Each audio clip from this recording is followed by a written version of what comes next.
Article 370 जब से हटा है उसके बाद ही हमारी ज़मीनें भी छीनी गई, हमारा रोज़गार छीना गया। और सबसे बड़ी बात जो कांग्रेस गवर्नमेंट ने की, गुलाम नबी आज़ाद साहब जब चीफ मिनिस्टर थे, हमने गवर्नमेंट को लोगों के डोर स्टेप्स तक लाया।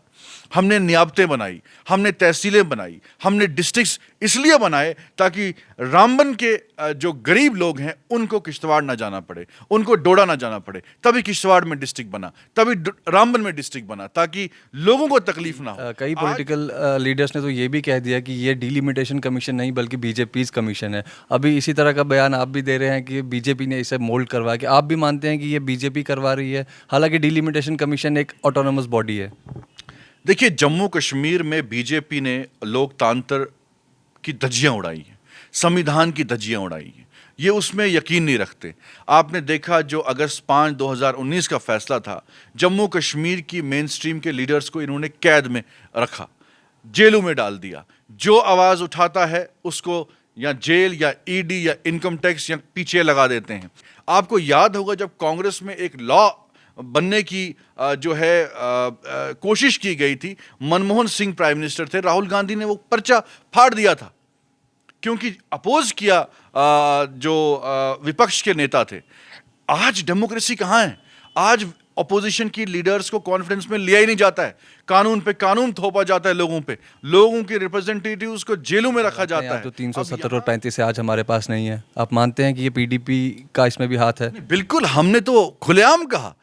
गुलाम नबी आज़ाद साहब ने तो बिल्कुल पीडीपी को ये तक कहा कि हमें ना पावर चाहिए, ना हमें मिनिस्ट्री चाहिए, कुछ भी नहीं चाहिए।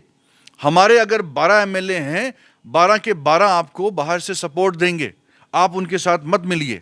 नेशनल कॉन्फ्रेंस ने भी कहा, उमर अब्दुल्ला साहब ने भी कहा कि मेरे जितने एमएलए हैं, हम आपको बाहर से, हमें मिनिस्ट्री भी मत दो, तो नहीं जाओ। आज वो भुगत रहे हैं। आज कहाँ है पीडीपी? आज तो जीरो पे है पीडीपी। जब भी बीजेपी फंसती है, जब भी उनको लगता है कि हम हार रहे हैं कोई स्टेट, तो वो मुसलमानों को बलि का बकरा बनाते हैं। जैसे कोविड में आपने देखा, पूरे दुनिया में बीजेपी बदनाम हो चुकी थी। किस तरीके से हमने उत्तर प्रदेश में देखा, पानी पे लाशें तैर रही थी। ऑक्सीजन की शॉर्टेज जब हुई, उन्हीं तबलीगी जमात के मेंबरान को इन्होंने सुबह से शाम देश के मुसलमानों को कहा कि यही लोग हैं जिन्होंने कोविड फैलाया। और मुसलमानों को टारगेट इसलिए किया जाता है क्योंकि बीजेपी नहीं चाहती कि लोग सवाल उठाएं पाकिस्तान पे, सवाल उठाएं चाइना पे, सवाल उठाएं तेल की कीमतें क्यों बढ़ रही हैं, हमारी इकोनॉमी क्यों माइनस में चल रही है, हमारा जो डीजल है, पेट्रोल है, गैस की कीमतें क्यों बढ़ रही हैं, रोजगार क्यों नहीं मिल रहा है, नौकरियां क्यों नहीं मिल रही हैं। तो इन मुद्दों से ध्यान हटाने के लिए वो मुसलमानों को, क्रिश्चियनों को, जो दलित हैं, इस पे लोगों का अटेंशन डाइवर्ट करना चाहते हैं। डिलिमिटेशन कमीशन की एक इंटरिम रिपोर्ट सामने आई, जिसके बाद जम्मू कश्मीर की पॉलिटिक्स में हलचल मच गई।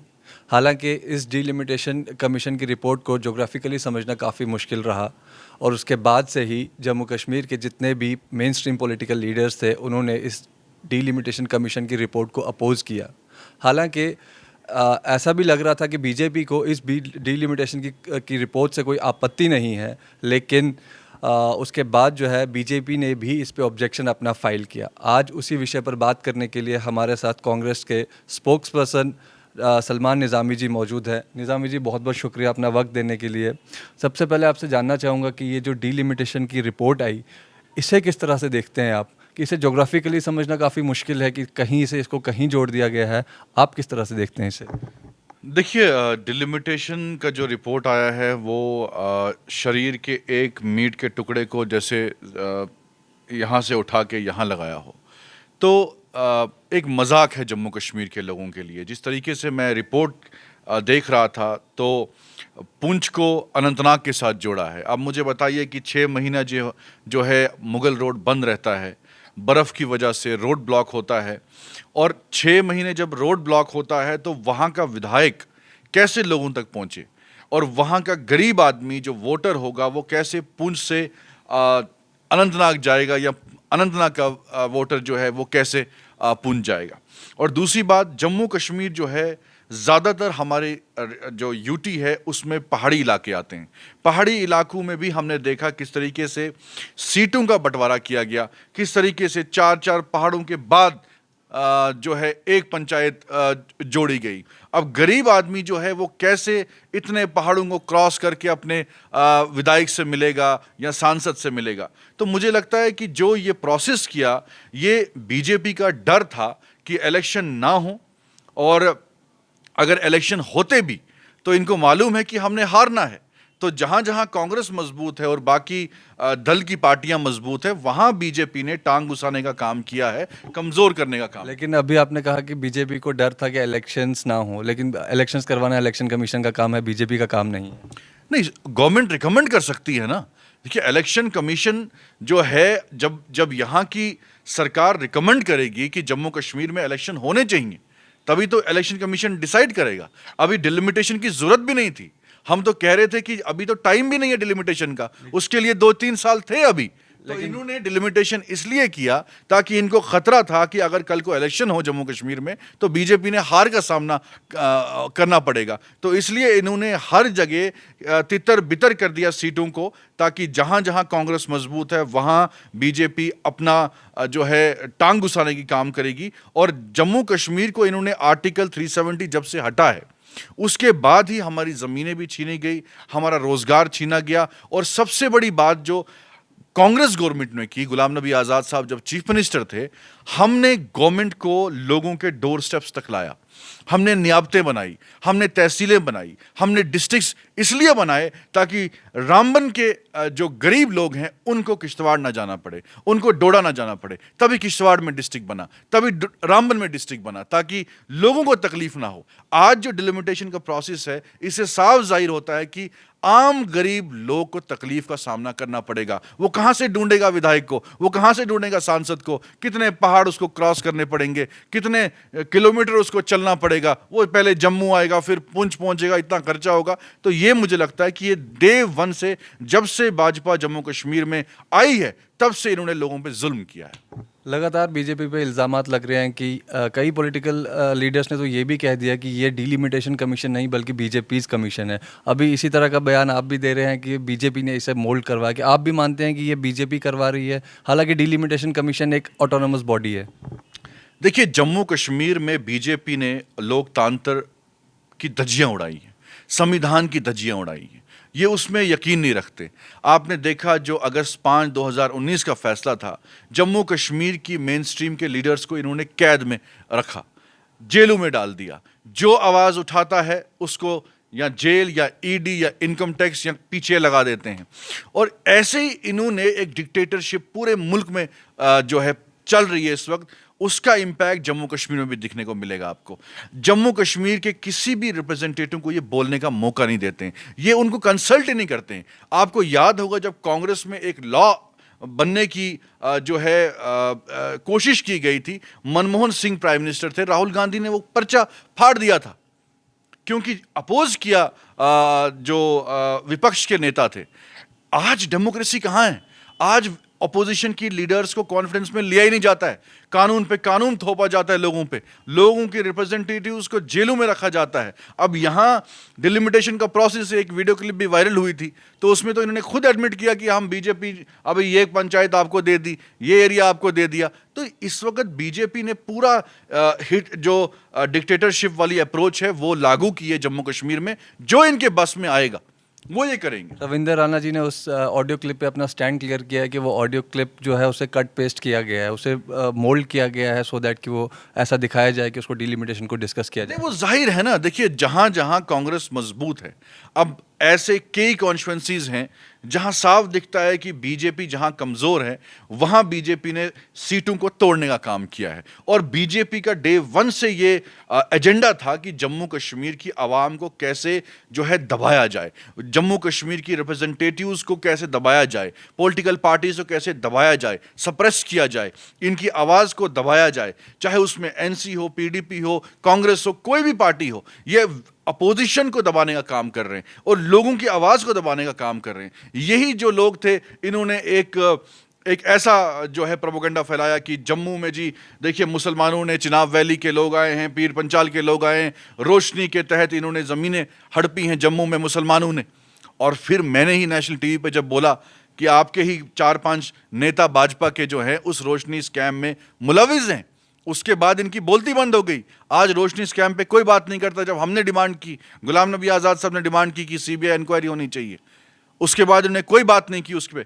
इन्होंने लूटने का काम किया जम्मू कश्मीर में, पहले पीडीपी के साथ मिलके, और अब जो है इनको फ्री हैंड है, जहां जहां इनको मिल रहा है। आपने देखा नगरोटा में ये देश भक्ति के इतने बड़े बड़े जो है दावे करते हैं, और वही देशभक्त लोग देश की सेना की जमीन को कब्जा बनाए बैठे हैं।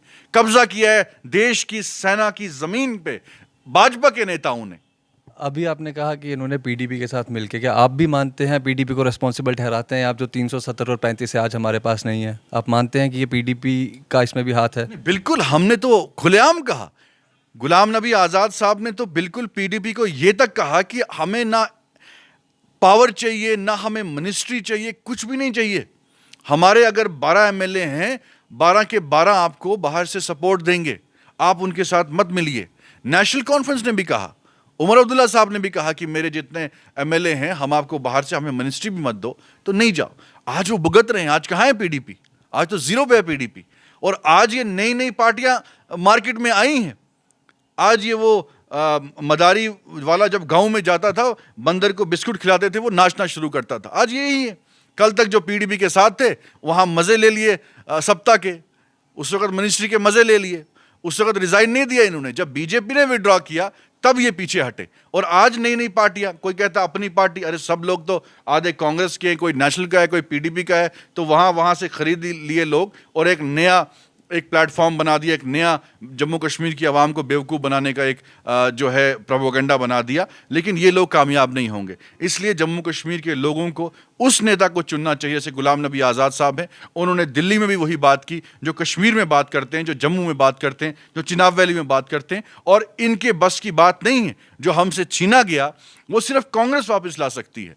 अगर आप देखें कि अगर सुप्रीम कोर्ट में 370 का पिटीशन 2 साल से इन्होंने हियरिंग का पिटीशन फाइल नहीं किया है, आप सुप्रीम कोर्ट में जाइए। ये तो लंदन घूम के आए, ये तो गुलमर्ग में घूम के आते हैं। आप कह रहे हैं कि कांग्रेस वापस ला सकती है 370 को। कांग्रेस के पास क्या रोड मैप है 370 को वापस लाने के लिए? नहीं, देखिए, अभी 370 सुप्रीम कोर्ट में है।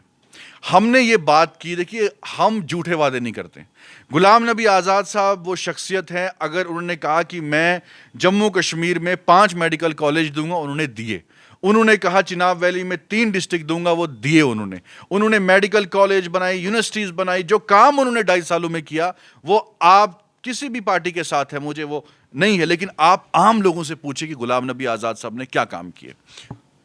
370 के बाद बीजेपी ने कहा था डेवलपमेंट होगी जम्मू कश्मीर में, और डेवलपमेंट कहीं ना कहीं देखने को मिल रही है। किश्तवाड़ में जो है नाश्री और सुधमा देव का टनल शुरू हो गया है, जोजिला टनल पे काम चल रहा है, रिंग रोड पे काम चल रहा है, अभी जो नेशनल हाईवे उसका 6 लेनिंग का काम भी सेंक्शन हो चुका है। डेवलपमेंट तो दिख रही है कहीं ना कहीं। साहब, डेवलपमेंट अगर ये नहीं करेंगे, इनको तो लोग जूते मारेंगे। ये काम किसने, 4 लेन किसने लाया था? ये तो कांग्रेस ने लाया। ये रेलवे किसने लाई थी? ये तो कांग्रेस ने लाई थी। ये मेडिकल कॉलेज आपके डोडा में जो बन रहा है, ये किसने लाया? सैंक्शन किसने करवाया? ये तो कांग्रेस ने लाया, गुलाम नबी आज़ाद साहब ने लाया। और इनको शर्म नहीं आती है, जो काम हमने किए उनको ट्विटर पर डालते हैं कि ये जी हमने करवाए। नया काम इन्होंने कुछ नहीं किया है। इन्होंने कहा कि हम, पहला एक गवर्नर आया, उसने कहा मैं 50,000 नौकरी दूंगा। फिर दूसरा आया, उसने कहा 1 लाख नौकरी दूंगा, वो भी चला गया। दूसरा भी चला गया। अब तीसरा आया, वो कहता है 2 लाख नौकरी दूंगा। इनसे जम्मू कश्मीर जो है चल नहीं रहा है। इन्होंने दावे किए थे कि 370 के बाद मिलिटेंसी कश्मीर से खत्म होगी। हर रोज हम सुनते हैं कश्मीर में कोई ना कोई मिलिटेंट अटैक होता है, सिविलियन मारे जाते हैं, जवान हमारे शहीद होते हैं। इन्होंने कहा कि हम नौकरियां देंगे, रोजगार देंगे। आज मैं जम्मू में हूं और मैं देख रहा हूं किस तरीके से हमारे युवा जो हैं उन पर लाठियां बरसाने का काम किया है। वो बीएसएफ के हैं, जिस फौज का ये इस्तेमाल करते हैं अपनी चुनावी सभाओं में, उन पर ही लाठी बरसाने का काम इन्होंने किया है। लेकिन जम्मू कश्मीर के लोग जो हैं आज 1947 में नहीं है।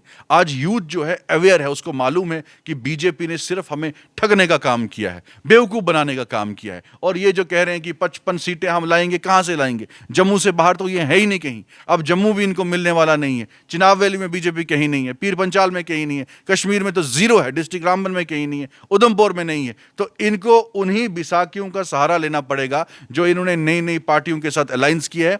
जिस तरीके से इन्होंने महबूबा मुफ्ती की गुलामी की, वैसे ये आगे भी चाहते हैं कि हम किसी कश्मीरी पार्टी के साथ गुलामी करें और जम्मू के लोगों को बेवकूफ़ बनाएं। लेकिन इसीलिए जम्मू कश्मीर के लिए एक ही ऑल्टरनेट है कि ये कांग्रेस के साथ खड़े हों, गुलाम नबी आज़ाद साहब के साथ खड़े हों, जिन्होंने जम्मू कश्मीर को चेंज किया, तब्दीली लाई, और जम्मू कश्मीर को आगे भी इंशाल्लाह कांग्रेस ही जो है बेहतर बना सकती है।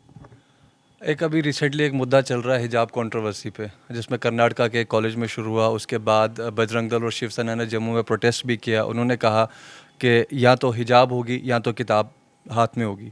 इस पर आपका क्या स्टैंड है? देखिए, हिजाब कंट्रोवर्सी, उस पर मैंने काफ़ी नेशनल चैनलों में भी कहा, हिजाब कंट्रोवर्सी जो है ये बीजेपी का एक प्रोपोगंडा है।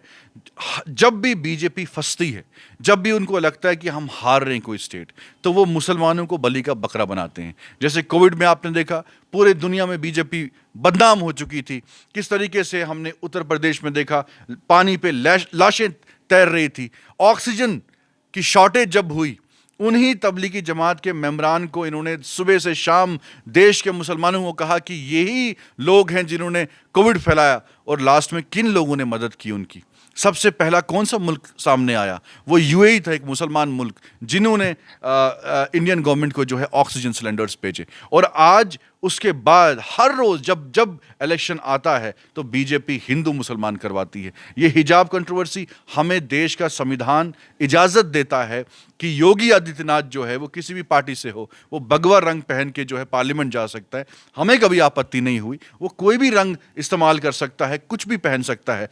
हर कॉलेज यूनिवर्सिटी में आप देख सकते हैं, जो महिलाएं हैं, जो स्टूडेंट्स हैं, वो स्कर्ट्स पहनते हैं, जीन्स पहनते हैं। ये देश का संविधान हमें इजाज़त देता है। और मुसलमानों को टारगेट इसलिए किया जाता है क्योंकि बीजेपी नहीं चाहती कि लोग सवाल उठाएं पाकिस्तान पे, सवाल उठाएं चाइना पे, सवाल उठाएं तेल की कीमतें क्यों बढ़ रही हैं, हमारी इकोनॉमी क्यों माइनस में चल रही है, हमारा जो डीजल है, पेट्रोल है, गैस की कीमतें क्यों बढ़ रही हैं, रोज़गार क्यों नहीं मिल रहा है, नौकरियां क्यों नहीं मिल रही हैं। तो इन मुद्दों से ध्यान हटाने के लिए वो मुसलमानों को, क्रिश्चियनों को, जो दलित हैं, इस पे लोगों का अटेंशन डाइवर्ट करना चाहते हैं। लेकिन मुद्दा यहाँ यूनिफॉर्मिटी का भी है कि यूनिफॉर्मिटी होनी चाहिए। जब आप किसी स्कूल में जा रहे हैं, अगर आप कहीं बाहर जा रहे हैं तो आपको कोई मना नहीं कर रहा है, आप चाहे हिजाब पहने चाहे बुर्का पहने, वो आपकी मर्जी है, चाहे आप जीन्स पहन के घूमें। लेकिन अगर आप किसी विद्यालय में पढ़ने के लिए जा रहे हैं तो वहाँ का जो ड्रेस कोड है उसको फॉलो करना अनिवार्य हो जाता है। ये बहुत गलत, ये मिस कंसेप्ट जो मैं आपको नहीं कहूँगा बल्कि मीडिया के थ्रू जो फैलाया जा रहा है। लॉ कहीं भी नहीं कहता कि आपको स्कूल में ये यूनिफॉर्म पहननी चाहिए। बहुत से जम्मू कश्मीर में स्कूल हैं जहां पूरा कवर किया जाता है। बहुत से ऐसे क्रिश्चियन स्कूल हैं जहां पूरा कवर किया जाता है। बहुत से ऐसे स्कूल हैं जहां स्कर्ट्स में बच्चे जाते हैं। बहुत से ऐसे स्कूल्स हैं जहां निक्कर पहन के बच्चे जाते हैं। तो इसमें कोई कानून नहीं बना है कि आपने स्कूल में ये पहनना है तो आपने कॉलेज में ये पहनना है। वो आपके अपने स्कूल की अपनी जो है इच्छा है कि आप कोई भी रंग, अब एक स्कूल की यूनिफॉर्म ग्रीन होती है, किसी की ब्लैक होती है, किसी की ग्रे होती है। ऐसा नहीं है कि कोई कानून बना है आपने जी इस रंग के कपड़े पहनने हैं, आपने स्कर्ट नहीं पहनना है, आपने निक्कर नहीं पहननी है, आपने जीन्स नहीं पहननी है। अरे आरएसएस वाले तो अभी तक निक्कर पहनते हैं, अब 60 साल के बाद उन्होंने पैंट पहनना शुरू किया है। तो ये कोई कानून नहीं है। जो कानून कहता है हमें, जो देश का संविधान हमें कहता है, वो ये कहता है कि आपको हक है, आप क्या खाते हैं, आप क्या पीते हैं, आप क्या पहनते हैं, उसमें किसी स्कूल का हक ही नहीं है इंटरवीन करने का, ये कहने का कि भाई स्कूल तो कानून नहीं बना सकता ना, लॉ कौन बनाएगा? पार्लियामेंट बनाएगा, लॉ कोड बनाएगा। तो स्कूल का वो राइट नहीं है कि वो कानून बनाएगा कि ये बोलेगा कि भाई स्कूल में जो है आपने सिर्फ पैंट पहननी है, निकर पहननी है। वो आपकी अपनी इच्छा है। किसी पेरेंट को लगता है कि मेरे बच्चे को हिजाब करना चाहिए। कुछ सिख हैं, जो सिख बच्चे हैं वो तो टर्बन पहन के जाते हैं, पगड़ी पहन के जाते हैं। कल को ये कहेंगे कि सिखों को जो उनका धार्मिक वो कल्चर है पगड़ी पहनने का, कल को उनको कहेंगे कि भाई पगड़ियां घर में रखो और बिना पगड़ी के स्कूल आओ, तो कैसे जाएंगे वो? तो ये मुद्दे जो हैं ये भाजपा जानबूझ के उठाती है क्योंकि इनको मालूम है कि हम इलेक्शन हार रहे हैं। तो ऐसे मुद्दों को हाईलाइट करके, जैसे सीए पे इन्होंने किया, लास्ट टाइम दिल्ली के इलेक्शन थे तो सीए को उठाया, मुसलमान अब इनको भगाओ। 2-2.5 साल हो गए इलेक्शन को, 3 साल हो गए, कितने मुसलमान इन्होंने बांग्लादेश भेजे, कितने वापस गए? वो सीए का मुद्दा भी खत्म हो गया, हिजाब भी खत्म हो जाएगा, लेकिन लोग वहीं रहेंगे जहां थे। इसलिए मैं आपके माध्यम से यही अपील करता हूं कि हमें इस वक्त ये धर्म की राजनीति नहीं करनी चाहिए। हमें सवाल सरकार से पूछना चाहिए कि आपको हमने वोट दिया था कि आप विकास करें, आप बेरोजगारी खत्म करें, आप डेवलपमेंट करें, तरक्की करें। मेडिकल कॉलेज कहाँ है, यूनिवर्सिटीज कहाँ हैं, स्कूल्स क्यों नहीं बन रहे हैं, उस पर सवाल होने चाहिए।